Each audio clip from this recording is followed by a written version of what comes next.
What's up, guys? Welcome back to the attic. I'm Ollie Smith. Now, I know we've had a little time since our last video, but we've had an international break. We've had Chelsea players breaching some COVID rules, even though a bit unsuspecting, and we've had a ton of goals since then.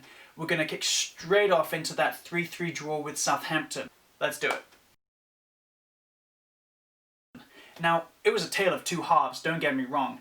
A complete and utter dominating attacking performance for that first 42 minutes, and on the other hand, a nervous, jittery second half performance, and a team that looked like a fraction of what it was just one half of football ago. So we cannot talk about that first half of football without mentioning how good Timo Werner was as the sole striker.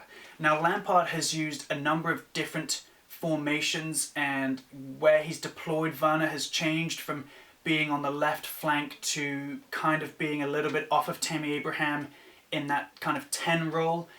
We saw in that game against Southampton, especially in that first half, that Werner is absolutely the best man for that sole striker role. He was dominant, he was on the backs of the defenders, and he was excellent throughout the game. His first goal, which was just sheer class and showed his awareness and ability as a striker. But for that second goal, with Jorginho's clipped pass over the top, reminiscent of the same pass he made to Tammy Abraham in the same kind of situation against Watford last year, Werner is absolutely the go-to man for that role. It's without a doubt now, and that's made even more possible because of how well that midfield three of Mount, Havertz and Pulisic worked together and worked to play off of Werner as well as supporting him with their overlapping runs. You could see Mount and Pulisic kind of staying a little bit more on those wings, but also cutting in with some fantastic interplay. Kai Havertz was really good in that 10 role. It's absolutely the best place to play him as well. That is probably the best attacking four we have until Hakim Ziyech gets back up to real match sharpness, because we saw him come on later in the game, and we'll get to that, but he definitely needs more time. He hasn't played a competitive match in a long time. So what we need right now is a stability across that front four, and you will not get a more complete and more attacking foursome than Werner up top as the sole striker, with Mount, Havertz and Pulisic playing as that three behind and rotating the way that they did. And Southampton's defences could not contain them. They were free, it was flowing, and it was fantastic football to watch. That goal that Chelsea conceded was not really on the defence. That was just a goal that kind of showcased Kai Havertz's inexperience and youth, especially in the Premier League. He kind of got out of trouble with the ball, he clipped it back inside, and then he just ran into a hard press from the Southampton team. And one thing you know about this Southampton team is that they will push hard and they will press you high up the pitch, and that's exactly what they did. When you have a striker like Danny Ings playing against you, he's always looking, and you'll see he's always looking around to see, if my team wins the ball back, where should I be that will put me in the best position to score a goal. Danny Ings is already in between those two defenders of Zuma and Christensen. So he was well positioned. All it took was an easy ball straight through alongside him, and he's never going to miss from there. Don't call Kepa out on that one. However, let's get to the second half, because that Chelsea team was a dramatic difference from what we saw in the first half. The second half, Chelsea looked a bit rattled, having conceded just a couple of minutes before half-time. So that was instantly going to be a question mark as to whether they would come out stronger and score another goal quickly and put the game to bed. Because if they did score within those first 5-10 minutes of the second half, you wouldn't see the Southampton comeback, and likely you'd see a Blues win. The fact that Southampton scored that second goal to make it 2-2 was...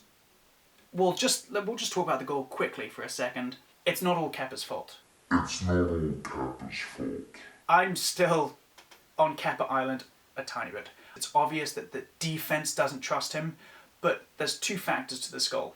One is the fact that Kurt Zouma made a massive mistake. For the defender that's probably Chelsea's best defender at this point, he can't be making those mistakes. You cannot make a back pass like he did. Kepa, who isn't confident at the moment anyway, is now called into question on a 50-50 ball that if he doesn't win, he knows he's going to get sent off. So that's why you see Kepa pull out of that challenge, a kind of a schoolboy error from Zuma. Another question has to be asked of Lampard's decisions. And this is just about the fact that Lampard has used so many defensive 4 and 5s at the back. There's been so much rotation that there's no chance for consistency.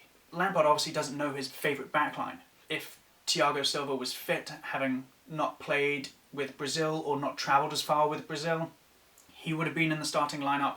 Mendy would have been in the starting lineup if he hadn't injured himself on international duty as well. But the fact is that Lampard has juggled that defensive line so much that you're not going to be a consistent team and you're not going to have the understanding with each other if you're constantly being moved around all of the time. And that's part of the issue. It's not the whole issue, that's part of the issue of that defensive frailty at the back we're seeing. The third goal. Chelsea's third goal, it was a fine response. It was an unselfish play from Werner. He could have gone for the hat-trick. He passed to Kai Havertz. It was completely fine. But this is where the game changed. When Mason Mount came off the field. Look at that point. Chelsea are worse off after he comes off the field. They were up 3-2. They were needing to press Southampton because Southampton had all of the advantage. Southampton were pressing. The Chelsea's third goal, that came against the run of play. Southampton had been dominant for that second half. And they kind of scraped a third goal out of nowhere to take the lead. And that's exactly what they needed to do. But when Mason Mount came off, the team was worse off. It is just a straight fact. You watch that whole game through, Chelsea were better at pressing, they were more composed, they were better with Mason Mount in the team. So for all of you who think Mount doesn't deserve his spot, that Ziyech has to come straight back into the lineup, there's the evidence there that that's just not possible. Pulisic kind of disappeared in that second half.